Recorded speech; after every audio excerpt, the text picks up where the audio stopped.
Morning everyone. My name is Firoza Albertus. I'm from the Department of Forestry, Fisheries and Environment. And, I've been involved with the bunkering since it started in 2016. And as I mentioned previously, my comment during the previous session, one of the main challenges that we as a country and our department specifically have been facing with regards to bunkering is how do we ensure that environmental sustainability and protection is in place and still support economic growth and development, especially for offshore industries such as bunkering. And we are fully cognizant of the fact that bunkering is just one sector within the offshore maritime sphere, and that there may be more in the future which will have similar challenges, if not the exact same. Now, with that in mind, one area that highlighted this challenge to the nth degree is obviously Alcohol Bay.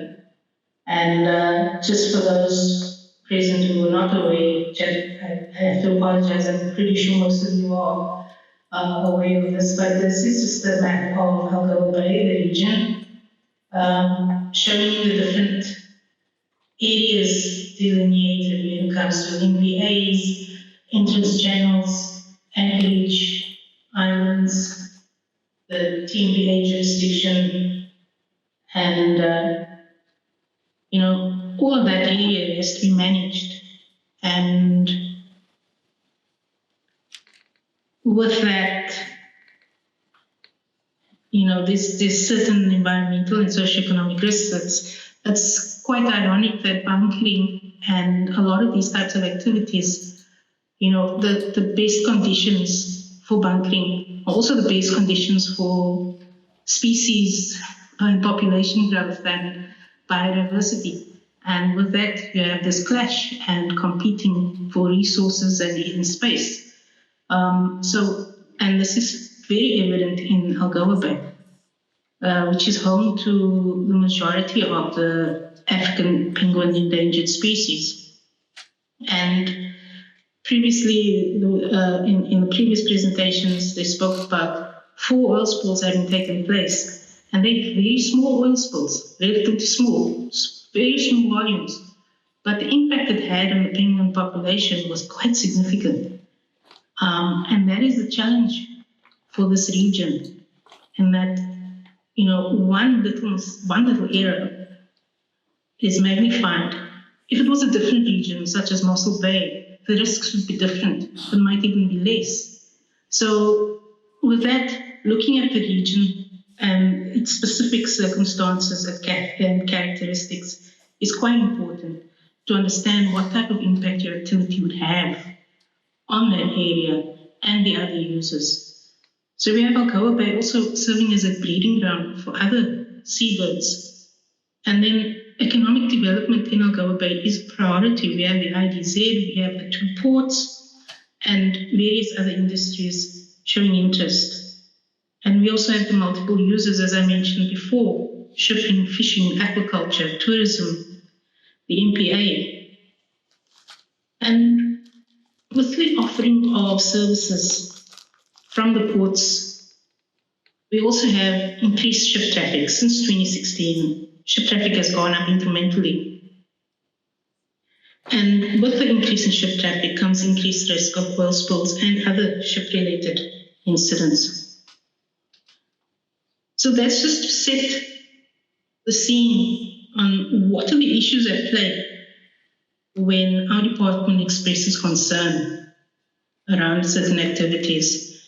It's not a willy-nilly, these are valid and something that needs to be considered.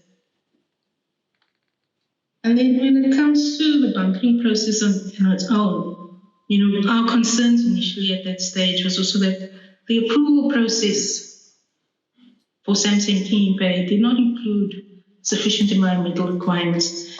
And the focus is rightfully on operations because that is their field. But the environmental concerns need to be considered as well, especially since they are the chief legal, the legislation falls within their ambit. And we as a department went to made strong effort to engage with SAMSA and TNPA to improve on this. And, there has been improvement. You can see in the codes and TNPA and just the communication that we have between the various entities. But obviously, there's still room for more.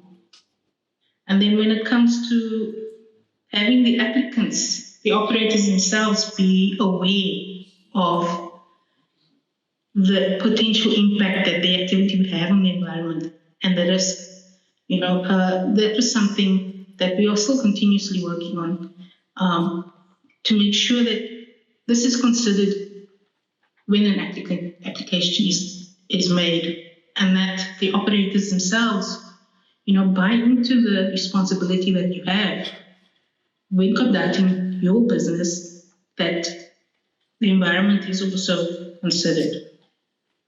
And the environmental risk assessment, a comprehensive one for regions, there's definitely a need going forward to continue with that, because there are other areas that are being highlighted for bunkering. And doing an environmental risk assessment will definitely assist in the decision making for SAMSA, TNPA, and any other entities, as well as the industry, for them to understand what type of environment they're going to be working in and what are the risks associated with working in there, and what they need to be aware of and what mitigation measures they need to put in place when it comes to their oil spill response plan or wildlife response plan or environmental management plan, all of that, and what type of investment would be needed along with the business itself to ensure that you're able to cover mitigation measures. So these are things that are still very much work in progress that we are pushing forward and will continue to engage on. And with that, our department is still very much committed to engage with stakeholders through entities like the Environmental Working Group and the stakeholder forums, and even directly one-to-one. And we have developed a draft generic environmental management program for bunkering. And we're still looking at how we need to take that forward. We did this in conjunction with TNPA. And then we're also initiating the development of norms and standards for offshore bunkering, just to ensure that any gaps that there are within the regulatory regime is covered from our perspective. Thank you.